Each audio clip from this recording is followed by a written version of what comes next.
Life is filled with unique experiences that are shaped and blended by race, ethnicity, culture, and spirituality. This thing called life is a space where we can share our experiences so we can learn, grow, and empower change. Our logo was created by Marianne Luis. Thank you, Marianne. The music you hear is by Zakhar Valaha from pixbay.com. My name is Atlas, and today we listen to Soncerea Hawkins, a gifted psychic and intuitive healer in the 3D and Akaskic fields, helping clients release past and current life trauma. Soncerea shares her empowering experience deconstructing the lens of misogyny and white supremacy culture. We start the conversation with her describing the pandemic as a turning point, letting go of people, places, and things, moving to Costa Rica, and living a nomadic life. Sure. So I think we all have various turning points. And from a kind of clinically psychological perspective, those are our developmental benchmarks, right? So we're supposed to hit certain developmental benchmarks at different points in our life. And those are, generally speaking, our turning points that they define. They're definitive moments in our sense of self and our identity and how we move in the world. And so just like everyone else, I had a series of turning points. And I think the one that I had that really set me on this course, that really coalesced and aligned for a higher purpose, for a bigger planetary evolution, to be part of the machine, really, of growth and expansion and the earth moving forward. The turning point for me happened with the pandemic, honestly. We've moved, the general conversation has kind of moved beyond or past the pandemic. And I know that it was a seminal moment for everyone on the planet. I mean, it's not something that only affected a certain group of people and everybody else were peripheral. It impacted every single human on the planet. And I give a lot of relevance to that time because it was the turning point where I was being asked to start walking my talk. I had initiated change in my life starting in probably 2003. I started taking a real serious look at who I was as a human, and I was a young woman at the time. Who do I want to be? What kind of people do I want to have in my life? Where do I want to go? So I was really at 23, like I was kind of a late bloomer in those ways. So when the pandemic happened was the end of a cycle of education, learning, and catching and maturing and being able to catch up to where I was emotionally, spiritually, and psychologically. So when the pandemic happened, I unplugged my life. I sold all of my belongings. I gave up my apartment, and I shared space with a friend, and we just kind of buckled down for the year and a half or whatever it was. I saved up all my money. And when the world closed, I had been working for the public school system. So I got paid the entire time we were closed. And when the world started opening back up and they reached out to me and asked me if I wanted to come back to work, I said, no, thank you. Not even a little bit. And I bought a ticket to Costa Rica. I found a job teaching yoga, and I went to Costa Rica to teach yoga for a month. And from there, I went to Omega. And since then, I've been living a nomadic lifestyle. I've been experiencing alternative lifestyles, like RV living. For me, is now the ideal life. Like, I love living in an RV. I love living in an RV park. I love primitive camping. Like, that whole outdoor kind of reductionary lifestyle really suits me.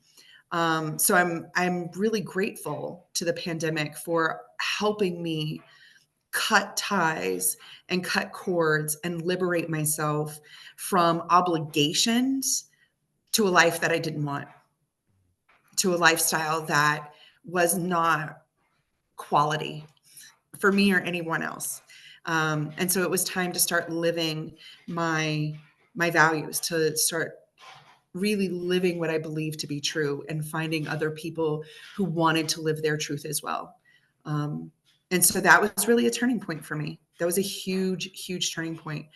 It was also a really impactful point for me as a mother. My daughter, my ex-husband and I had been sharing custody of our daughter until the pandemic. And then we decided that she would go live with him full time. And she's been with him since.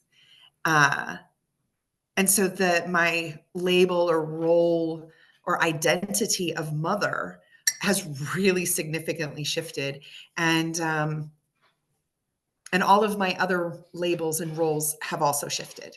So how I wanted to show up as a daughter, as a sister, as a lover, as a partner, as a mother, and as an ex, everything shifted. And it's been quite disruptive for everyone, including myself. But it's the peeling, it's the unpeeling, it's the liberation of the binds or the bondage of illusion. And also, the only thing that ever truly, love is the answer for everything. Love connects us all. So even though our relationships may be disrupted, we make choices that are unpopular, or we take a wrong turn, or what we consider a wrong turn, we wish we had gone a different direction. At the end of the day, love connects all of that stuff, and we can never really make a wrong choice, because then we end up in the right place. So my turning point allowed me to recognize that I was really seeking contentment. I wanted to be content with my life. I wanted to have an acceptance of the reality of my life, while also recognizing that I had ownership and responsibility for creating a life I wanted. And so I was able to do some deeper work, some shadow work, and heal a lot of my victim mentality, my victimhood. I looked at my mother wounds and my father wounds, and he did a lot of inner childhood healing, a lot of shadow work. And I don't know that I would have been able to progress as far as I have if I had allowed myself to return to the life that I had before the pandemic. And that kind of became the benchmark. It was the corner. It was the left-hand turn. After this is over, what are you going to do? Are you going to go back and try to recreate the life that you absolutely did not want to live? Or are you going to really dig in to yourself and find that courage to step into the life that you've been talking about, and you've been dreaming about, and you've been obsessing over for years and years and years? You just didn't think you were ready. Are you ready? Mhm. When are you going to be ready? And I just decided I was ready. Tons of things I'm hearing. I feel like when you were, 23 and a bit younger, you started to question things. Who Mm. am I? What am I? What's my purpose here? And I feel like for so long we just accept what other people say to be true, and then we're like, at one point we're like, no, I think things are different. And we start to question things, which is super healthy. And I know one of the characteristics or values of white supremacy culture is maintaining silence to make sure people don't question things. And when we Right. are able to question things, that is like a very healthy start. And and it seems like for you, a lot of it was letting go, and for everyone too, it's letting go of people, places, things, which is super difficult. But when we let go, we allow space to do healing work, which is what you were doing, inner child, your mother and father work. And as you've learned and grown, you've expanded and changed. And I feel like you kind of want to share some of that with the world. And but something I kind of wanted to ask you, because I hear a lot of people, there's a lot of people that do want to live a nomadic life, and that's something that they're aspiring to do. And I feel like, what's some suggestion you would give someone to kind of something that maybe motivated you to just like take that leap? Yeah, what's something, do you have any suggestions for someone who's like, I really want to do this, but I'm kind of scared, or yeah, what would be a first step for someone? Yeah. So what I would suggest is asking yourself why. Why do you want to live this way? What is motivating you? Because so the reality of the climate and the culture that we live in, we are expected to go through school, to graduate, to do whatever, but to get a job, punch a clock or do the thing, Hmm. get a house or an apartment, work towards the house. Like we're working towards capitalism. We're working towards this economy that we can't afford to live in. And so most people are motivated to the alternative lifestyle for financial reasons. And Hmm. it is a huge reality. The cost of living a nomadic lifestyle is a fraction, Hmm. of trying to live like a standardized, high density lifestyle.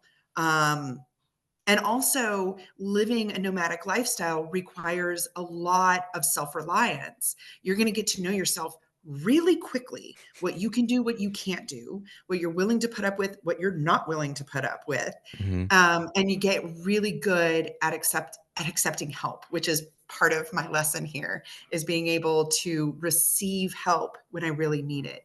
Um, and receiving gifts with grace and generosity. Like, you have to ask yourself why. What is Okay. motivating me to make this shift? It is a huge shift. Hmm. There's a lot of bias towards people who want to live a nomadic lifestyle, Hmm. about if you're living in your car or your van, or if you're building all of the options that you have. When you have to interact with the standard population, getting an address, going to the bank, dealing with the registry of motor vehicles, all of those kind of things, it gets really nuanced when you have a nomadic lifestyle. There's also an emotional mental load of having a nomadic lifestyle. Like, you're not in one place. So you have to plan for where you're going to go next. You can't just pull off on the side of the road. Hmm. Um, it doesn't work that way. You're thinking, for women particularly, because the reality of the world that we live in, we're thinking of safety. We're always thinking of safety. Always, always, always thinking of safety. So how we choose to protect ourselves, and also kind of mental stability. Like, can you handle the mental load, the emotional load of that much isolation, Hmm. that much solitude, and the mental emotional load of planning all of the steps? If your car breaks down, if you get a flat tire, if you run out of water, if your battery dies and you're in the middle of nowhere, like, how do you plan for all of those things? So it's not just, I don't want to be assaulted or molested. I also want to make sure that my property is in good repair. So there's a lot of things. And are you prepared to do that? Hmm. Right. So there are a lot of moving parts with living a nomadic lifestyle. And there are parts of it that I really love that I am going to incorporate for the rest of my foreseeable future. Um, and then there are other parts of it that I am been there, done that, and I'm not going back. No, I've already donated the t-shirt. I don't want it back. I'm not doing it again. So it really draws into clear contrast your needs and your wants, and how you view your place in the world, and what kind of space you want to take up. To be very clear, I made this choice to live in my car and to be nomadic because I couldn't see myself moving to the Himalayas and sitting in a cave. All of that sounded terrible. All of it. So what was what was as close to that for me spiritually as I could get? And I had been without a car for 4 years before the pandemic. So I had managed public transportation. I commuted into Boston to work. So I had managed all of those things. And then when I decided that I didn't want any of that anymore, I had to buy a car. And so that was part of the decision making process. How do I need this to serve me? What purpose am I doing? Like, what purpose am I serving here? And for me, it was a spiritual sabbatical. For me, it was, I know that I have work coming. I know that I have something on the other side of this hill or this mountain or whatever this is I can't see around. And I need to get really, really clear on the version of me that I want to take into that. And I don't recommend it for everyone. It was a really difficult decision to make, and it ended a lot of relationships in my life. I've also met some of the most generous, amazing, fabulous, kind, sincere, and authentic people that I'm so grateful to have had all of these experiences. And the difficult ones only make me, they only polish my stones so much more effectively, just like glass. Mm-hmm. And so my life has become less sharp. There's less friction. I'm not trying to move upstream anymore. I'm aware when I turn against the stream. I'm not carried away anymore. I'm literally so grateful to be in the flow most often, that when I'm not, it feels almost like a blessing in real time. And that feels very lofty and elevated to say, but it's just from a sense of gratitude that I can recognize the purpose of pain and resistance. Mm-hmm. Oh, you asked me what recommendation, Yeah. what would I suggest to people who want to live a nomadic lifestyle? Mm-hmm. Well, that was my experience. Good luck.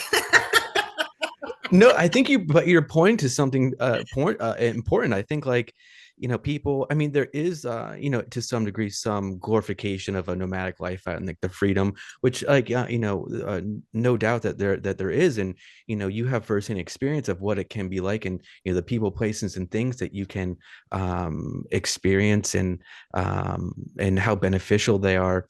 But it's absolutely with challenges.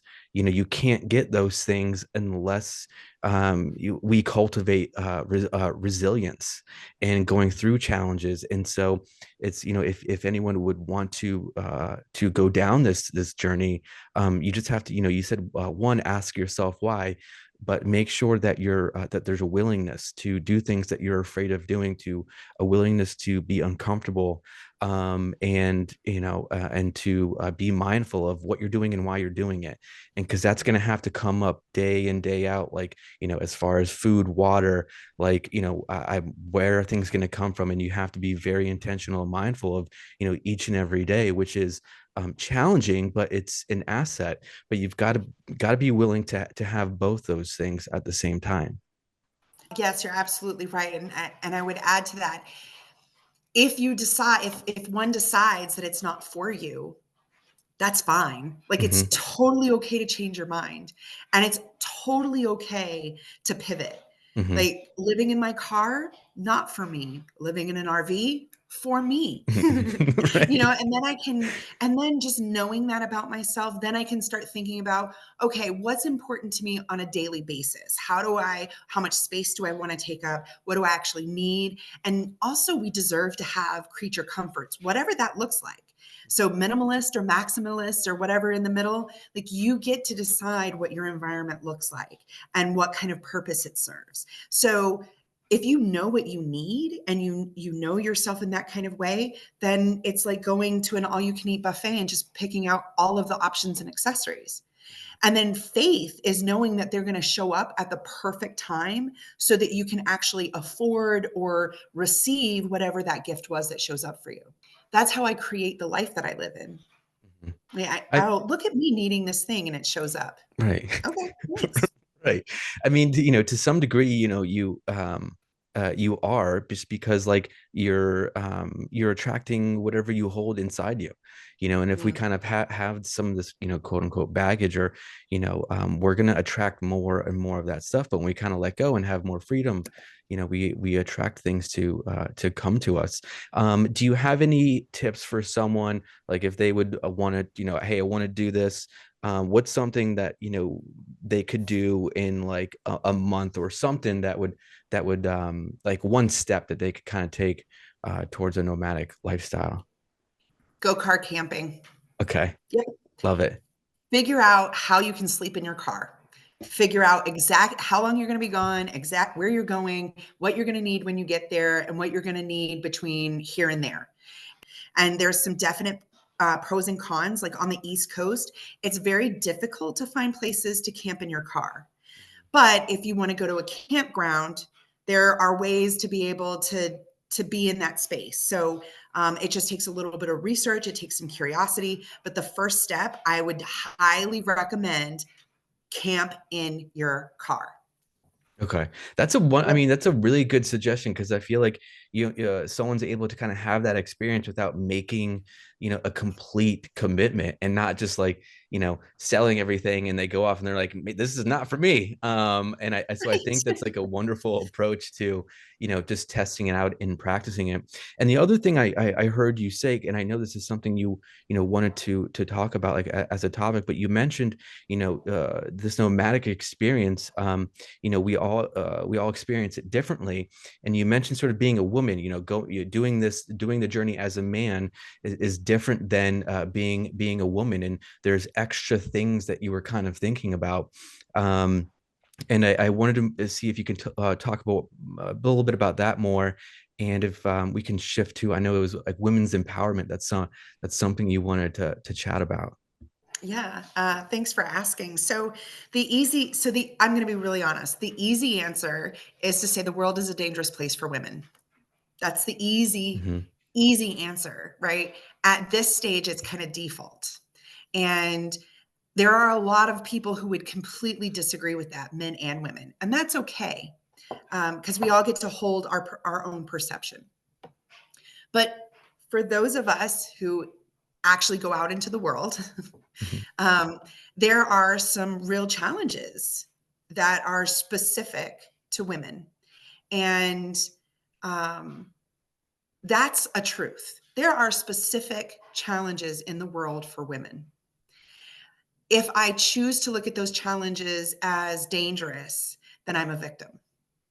I've already taken myself out of a power paradigm. I'm also choosing to look at the world around me through a lens of misogyny. The world is a dangerous place, and I keep letting people tell me that, then I am buying into their reality that's based off of internal misogyny, right? So it's really about the lens that we look at the world. For most women, for all women, we are conditioned to look at the world first through a man's lens. So the visual that I have is when you go to the optometrist and they put the thing in front of your face and they do the lenses: better, worse, better, worse, better, worse. And so when you're sitting there and you're really focusing on the image in front of you, you're focusing on whether or not it's sharp or clear. You've forgotten that your eyeballs are doing the work and that all of the stuff happening inside and physiologically is actually where the work is happening. But we forget the lens is there because we forget the work's happening and we're so focused on the image in front of us. And so my lens all my life has been a man's lens. And so I've made this decision in different ways over the past 10 years. And I've been refining it to the question, what would it look like if I saw the world through my lens, through the lens of my highest self? What if that was the enhancing the operation of my eyeball? What if I was focused on the lens instead of the picture? And that's where I started to deconstruct my own racism. I mean, I'm from the South. I'm from the Southeast. Generations of Southeast white people, like, and living in this country, we're all racist. Like, we just are. That's just a condition. But that's not the condition I wanted to carry into my adult life. And not to say that there isn't racism in the Northeast, but the dichotomy of going from the Southeast to the Northeast created a huge paradigm shift for me. And so I had to deconstruct all of these lenses, that these filters that had been put between me and between my eyeball and the end point. And so it was an opportunity for me to get really curious about what my own lens would look like. And where I am now, where all the work that I've gone through and the refining of it, I feel like I have a pretty good set of glasses. I've cleaned them off and they've been adjusted, and I'm recognizing that I'm doing the work behind the lens. The work is still happening in the backdrop. I'm not relying on the lens to get me to my end goal. I'm relying on the support of the lens. And so what I've decided is that I don't want to look at the world through a man's lens anymore, healthy or not. My identity is a woman. I interact and I engage with the world as a woman because that's my sense of identity. And so I get to ask myself, what does that mean for me? If I identify as a woman, what does that mean for me? I'm not a victim. I am no longer a victim.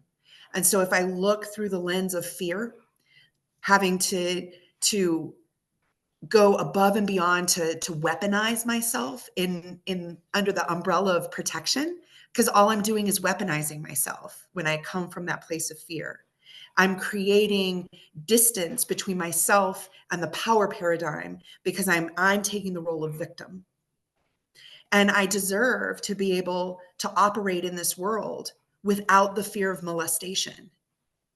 The reality is people do pretty shitty things to other people. Like, that's just real for whatever the reason. I worked in the Department of Corrections for a lot of years. And so I saw a lot of different ways that people were really awful to other people. And so I know that is a truth. It is a truth. It is not my truth. And it's not a universal truth. So I get to choose how I want to come at that version of the truth. And so I really have to be intentional as I move through this world, because I'm not a victim, and I'm not going to play a victim. And I feel empowered and I feel liberated. And that can be intimidating to people. And sometimes that's an okay thing. If I'm sitting on my tailgate and I'm making a cup of coffee and you approach me, yeah, I'm turning the intimidating way up, because I understand that there's a truth that operates in this dimension. And the bigger truth is I am able to travel through this world unmolested because I said so. And that creates a lot of power. And if I can feel that in myself, and I'm not talking about physical brute strength, I'm not talking about the ability to defend myself if I'm attacked. What I'm talking about is mental fortitude. What I'm talking about is a really secure sense of identity, self-identity. And the lens that women have been offered, or no, that we have been forced to wear since infancy, is a man's lens. So part of the work that I would like to, that I'm doing going forward, and it's part of the reason why I'm in Southern Utah, ironically, and I keep talking to my spirit guide, like, really Southern Utah? And they're like, yes, Southern Utah. I'm like, okay, fine, Southern Utah it is. Let's go. I'm not here to convert anyone to any kind of way of thinking. That's not my desire. It's not my role. It's not my responsibility. It's way too much work. It's too much work. And I have to keep track of other people's backyards if I'm trying to convert them to a new way of thinking. So what I'm here to do is to offer people an opportunity to remember what love feels like in real time.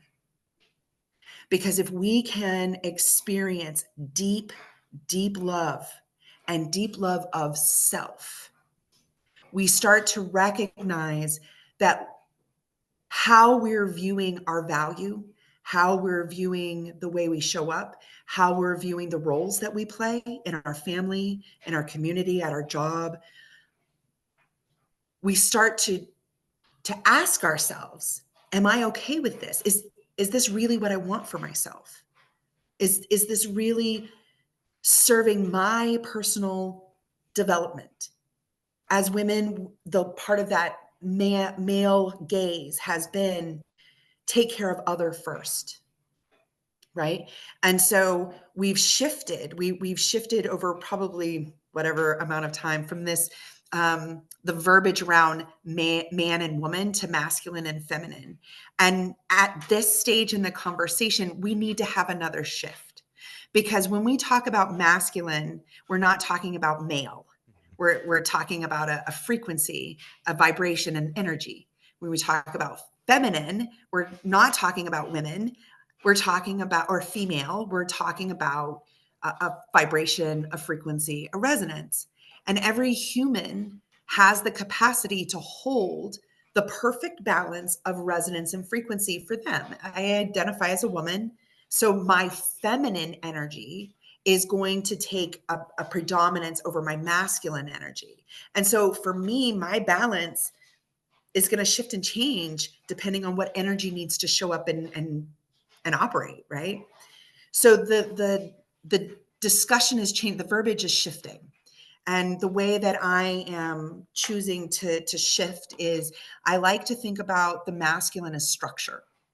The masculine is the energy that helps us activate our deepest desires, that helps us activate our manifestations. The masculine is the energy that kicks in when we have to show up to that 5 a.m. meditation. Mhm. And we need to do it every single day for a certain number of days, or we start a self-care regimen and we really stick to it and we create boundaries around it. We create space around it. We ask people to respect that. That is our structured energy. Once we show up and set those boundaries and figure out what the plan looks like, flow can show up and make it blossom. Flow fills all the cracks and just lifts the level so everything feels like it should feel in the body, the mind, the spirit, energetically. So structure and flow are the two vibrations, the resonance, the frequencies. And so I would encourage people who are doing this work to find some verbiage that delineates gender, that transcends our obsession with gender, Mhm. because that's really not what it's about. It's about recognizing your own sense of self, who you are, what you value, what you honor, and your passion, what drives you to do the thing. And if you don't know what that is, that's okay. Just keep moving in a forward direction. It will reveal itself to you. Just do the work, but moving and transcending the verbiage that may create more friction. How can we reduce the amount of friction so that we can expand as a community? Thanks for letting me go off on a tangent. No, I love listening to you, by the way. And when even when I first saw you and you popped up on the screen, a big smile comes across my face because I just adore you, and I love listening because you say so many important things, and so many things that are valuable. And as I'm listening to you, I love the idea of looking at it like, that there's this lens, and whether we like it or not, the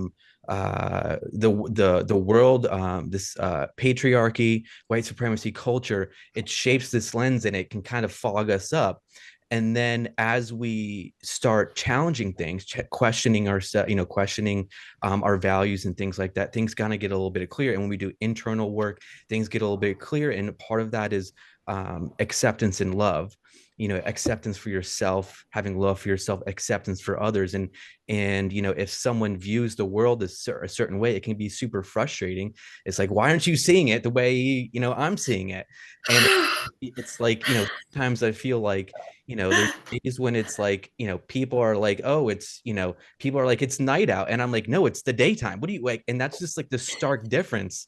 And I'm like, how are we in the same, living the same? And that can be super frustrating, but it sounds like with love and compassion, it can make it easier to round out these edges and to go through life, cultivate acceptance for other people. And as you're exploring your internal world, you're noticing that there's different parts, this masculine and feminine energy that's within you, and there's an ebb and flow into it. And when you acknowledge that and work with it, life just gets easier and easier and easier for you.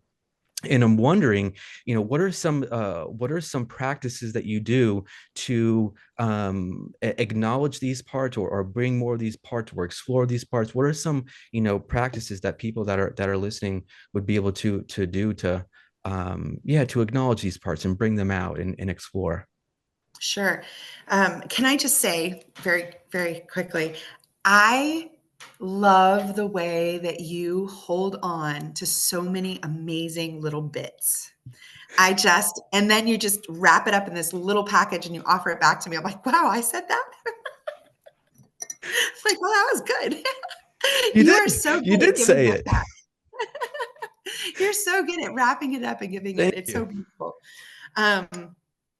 So what I would suggest, so my personal lifestyle is yoga. I am a practitioner of yoga, all of the parts of yoga. I really, so part of the work that I'm doing around my own personal decolonization, my own personal anti-racism and anti-misog or my misogynistic conditioning, all of the work that I'm doing around that, the practice of yoga has been such a gentle foundation to heal from. And it's not just the physical asana. The physical part is really great. It's usually how most people in the West find yoga, through a physical practice. That part of yoga has just been appropriated, and people have just run off with it. And it's like, oh, wait a minute. And people will call things yoga that is not yoga, when they're only referring to a certain thing.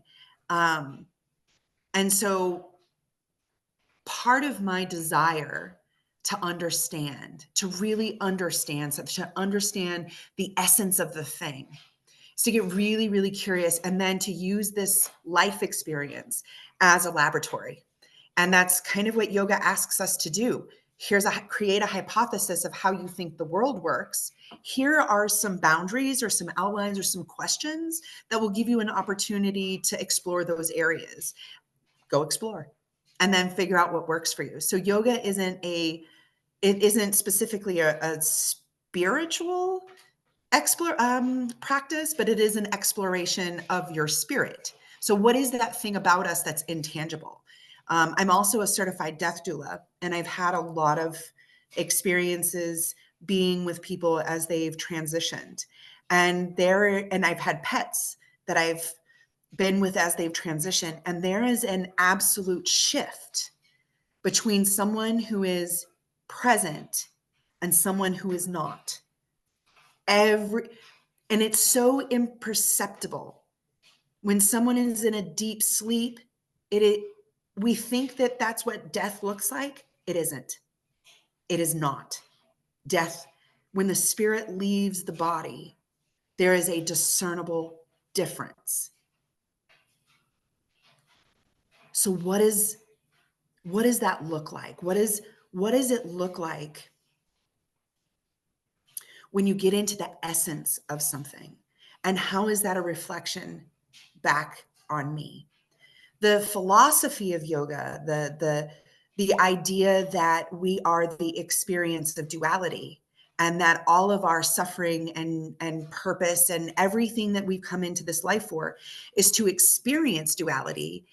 And the suffering is the desire for unification. So it's the desire for the thing. It's desire to come back home to who we are, to be as united with our highest being as we can be. That's the ultimate goal. And that felt true to me. That felt real to me. And that's not going to feel real to everyone else. And that's completely okay. There are many, many paths to the top of the mountain, and we all get to experience the one that really feels right for us. Whether it's challenging or easy, it's our path and we get to walk it. But what I've noticed through my practice of yoga is that the foundation is, no matter what your personal belief system is, no matter what your God structure is, yoga is just simply asking you questions. And if you're uncomfortable with the vocabulary, well, then you need to figure out why you're uncomfortable with the vocabulary. Are you hung up on a definition of a thing that doesn't resonate with you? So it really gives you an opportunity to do a lot of self-reflection. Part of my work is coming to the yoga studio and challenging the cultural appropriation where I've been complacent or complicit. I should say complicit because I'm not complacent. I don't know that I have ever been described as complacent. Complicit, unintentionally complicit. So as I'm going through this process, I'm first asking myself, where am I in my practice? I have made a habit of following. Most of my content creators are women of color, and appropriate for whatever it is that I'm following, whatever content. But women of color, Indigenous people, First Nations people, and any other kind of culture or experience that I have not had in this adult life, because I'm curious. How can I be more of a friend? How can I be more of a community member? How can I show up more? And the only reason I can show up more is because, and to answer your question, I have developed a self-care regimen that is dependent on my personal cycle, my circadian rhythm, my constitution. So I know what works really well for me and I know what doesn't work well for me. And that's been years and years of practice. And so a really basic, simple entry-level question is, get yourself a journal. If you don't like journaling, put it on the back of the toilet. So every time you go in and you sit down, you've got your journal, and just start by brain dumping. You go sit on the toilet for a reason. Dump what's inside of your head while you're there. Give yourself permission, like it's the appropriate time and space to cleanse the body. So it's not just a physical release, and because you're moving food and nutrients through your body, you also have the opportunity to move some other stuff through your body. And it's an intentional act. So, and it's not something that's dirty, it's not something that's taboo. It is an every single day part of your life. There is, hopefully everybody's going at least once a day. Mm-hmm. Like, you can start doing these things that are appropriate for the time and place. And I would also suggest, like I'm using this example, if you want to start a new habit, try to attach it to something that you're already doing. So you're Okay. not creating a separate thing to have to do. It becomes a chore. Mm-hmm. I would also recommend keeping it to yourself for a period of time, because it's something that you're doing for you. Mm-hmm. It's something that you're practicing or trying on. Does this actually work for me? Like, I love the idea of using a neti pot, but it just doesn't always work out for me, especially in a nomadic lifestyle. Mm-hmm. So that's a practice that I really like, and there's a lot of benefits, and I would like to use daily, but it just doesn't fit my lifestyle. So there's no guilt, shame, or remorse. There's no punishment. It just doesn't work. Okay. When it works for my life, I'd like to pick it back up again. So whatever self-care practices that individuals that individuals already have, I would recommend leaning into those. Okay. Most people are already doing things that feel good. Lean into that and figure out how you can string those things together. So if you like breath work and you like body movement, doing a pranayama and asana practice together is so much more beneficial. And you carve out that extra bit of time, it gives you an opportunity to practice boundaries. So you're creating this opportunity for yourself to really take yourself seriously.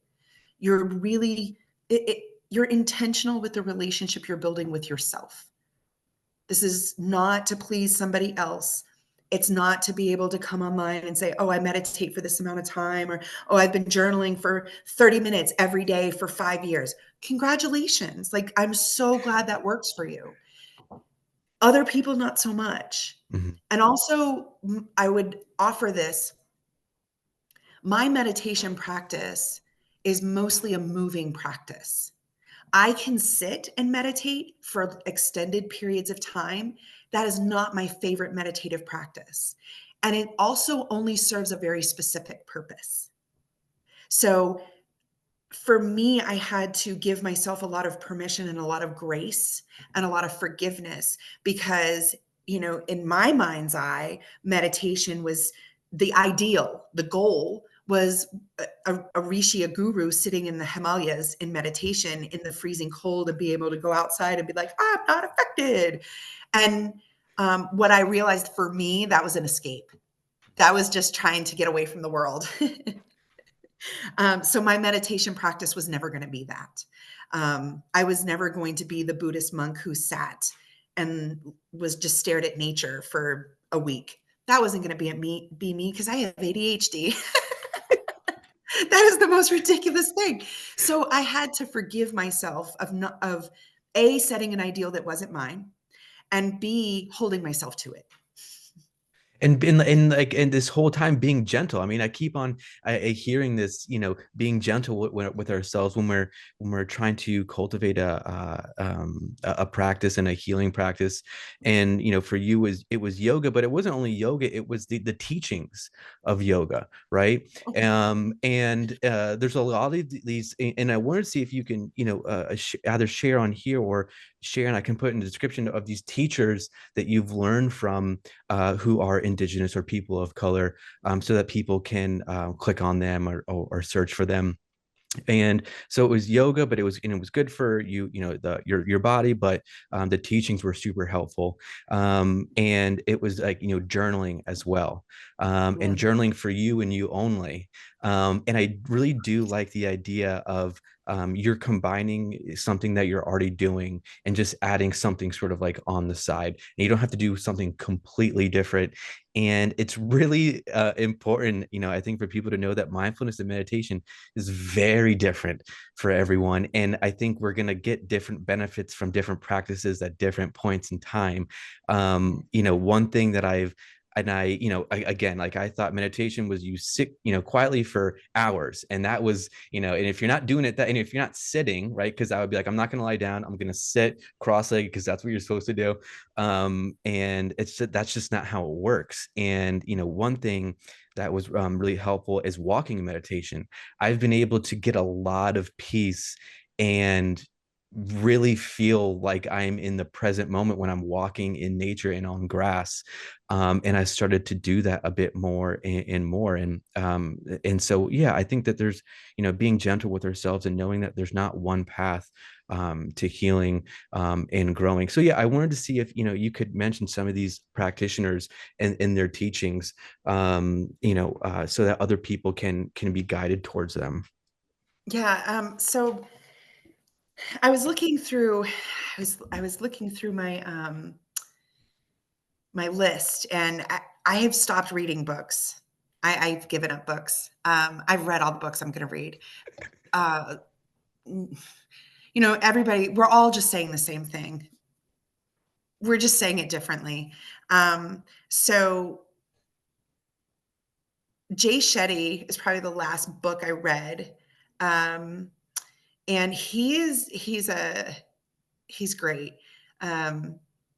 He looks at the world through the lens of love, and he's very inspirational, and he's charismatic, and he's really engaging. And one of the things that I like about him is that he's younger, right? He's really relevant, and he's really using the language and the energy and of a younger generation than I.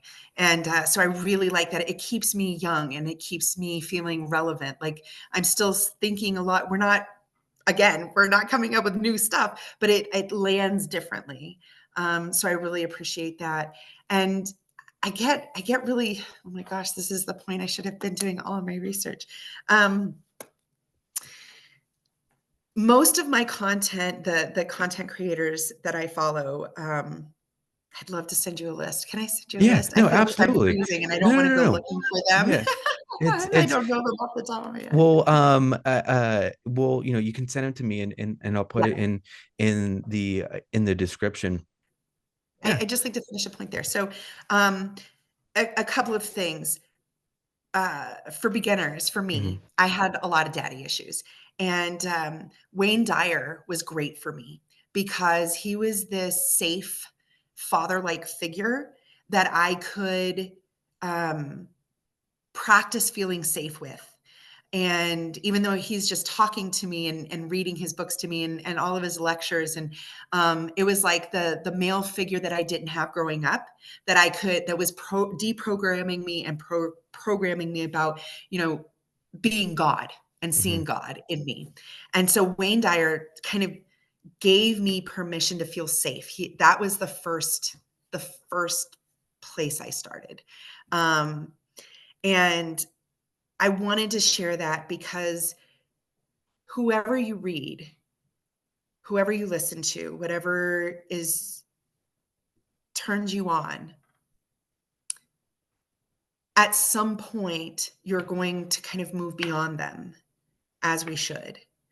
And so as we keep looking for content creators, as we keep looking for more people who are thinking and talking like us, um, for me, it's been important to listen to people who are markedly younger than me. I'm talking like a decade, and I'm Hmm.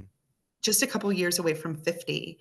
And so it's very important to me that I'm listening to people who are in their 20s and their 30s and their 40s, and content creators. So whatever your box that you live in, or anyone, whatever box you live in, try to take a vacation in somebody else's box, right? Somebody um, who is at a phase adjacent to yours.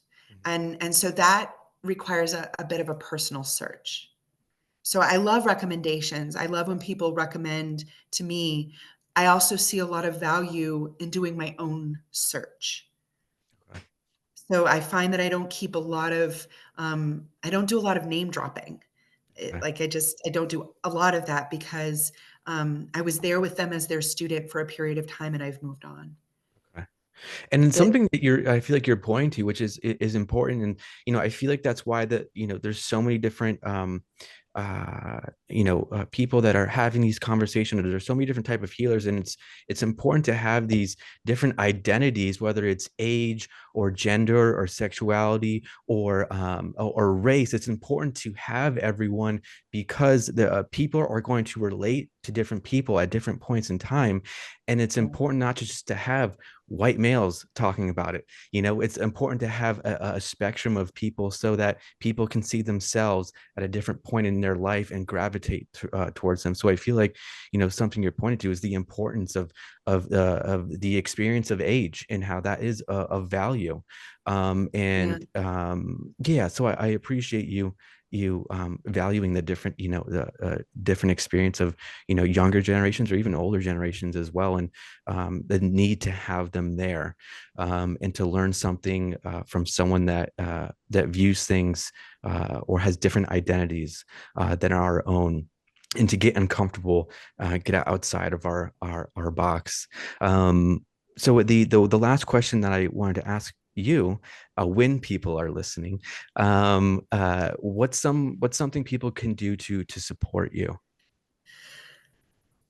I can be found on Instagram and Facebook at Soncerea Hawkins. I am developing a women's empowerment program. Again, like this group of people, I'm just so motivated. So we're developing a series of women's empowerment programs. And so I'm developing a few things that I'm going to do independently, and I'm going to be able to offer those remotely uh, over a Patreon. So I'm creating my own Patreon account. And also, I do work individually now with clients. So people can reach out through my email. It's sarah.goodkarma.hawkins@gmail. They can message me on Instagram. I'm not very active on Facebook. Usually, what what transfers over to Facebook is coming from Instagram. That's the best way to reach out. I do offer, so I refer to myself as a medicine woman. We are all the medicine, and the food, but from the food that we eat, our environment that we live in, how we take care of ourselves, how we tend and love and nurture ourselves, and then the medicine chest that we're filling up, how are we then able to operate as medicine for other people or our community or the world? So we have to be healthy and full inside. And so I offer virtual sessions, healing sessions, self-empowerment, self-awareness, spiritual coaching, all of those kind of things. I also do a lot of shadow work and a lot of karmic clearing. And I'm a Reiki master a few times over in a couple of different lineages. And so I can offer some pretty helpful energy work remotely. Yeah, so that's, people can reach out to me if they're interested in something, a service or some topic that I touched on that they want some clarity around. I don't often advertise. I've never advertised. I've never really done any marketing. When I started as a professional massage therapist, I was really just motivated to serve whoever showed up for my service. And then word of mouth just built my business. And I've been able to be a nomad because I've been able to walk away from a really successful practice and still do healing work as I go along. And what I picked up from Omega and has been refined over time is that an energy exchange doesn't always have to look like money. Sometimes it can, but sometimes there's other ways to get your needs met. And so I've never really done any marketing or any advertising. You can reach out and usually it's, pretty easy to get in touch with me and we'll just set something up. I believe that the universe has already conspired to bring the people that can benefit from what my magic and my medicine.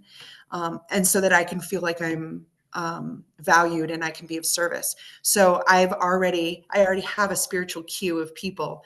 So if you want to get on the list, you should probably reach out to me from Facebook or my email, because we still operate in the 3D. We unfortunately still have, fortunately, we're still operating in 3D. So if you want to make that happen, people should reach out that way and just get in touch with me and then we'll take it from there. Perfect. Yeah, I'm gonna, part of this is like, and I know, and, there's a lot of wonderful people that are doing wonderful things. And, one of the things there's many reasons for this podcast, but one of them is to kind of support other practitioners and to bring, to bring people, to you and to others to do healing work and to experience different healing practices. And I feel like you got like all these tools that you've acquired over time and you use all of them when you work with someone. So we're gonna put all your like your Instagram, your Patreon, and all this information. So if people want to reach out, if they ever want to reach out, just say hello or hey, thanks. Yeah. But reaching out for healing work. So I'll put that in the description.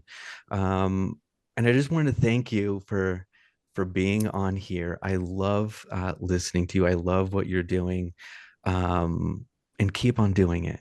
And I hope we can chat again, because I love chatting with you. Yeah, let's do that. It's great. It was great spending time with you and being in your presence. And I just really appreciate how adept you are and how creative and how bright. And I really enjoy talking to you. You're fabulous. Thank you. Fabulous. Thank you. Yeah. Soncerea currently lives and works in southern Utah, where she continues advocating for others, teaching yoga, and leading women's empowerment groups as a medicine woman. She can be found on Instagram and Facebook at Soncerea Hawkins. The music you hear is by Akaskic from Pixbay.com. If you or someone you know would like to share their story, visit our website at thisthingcalledlife.center and click the media page, or simply email us at thisthingcalledlife7@gmail.com.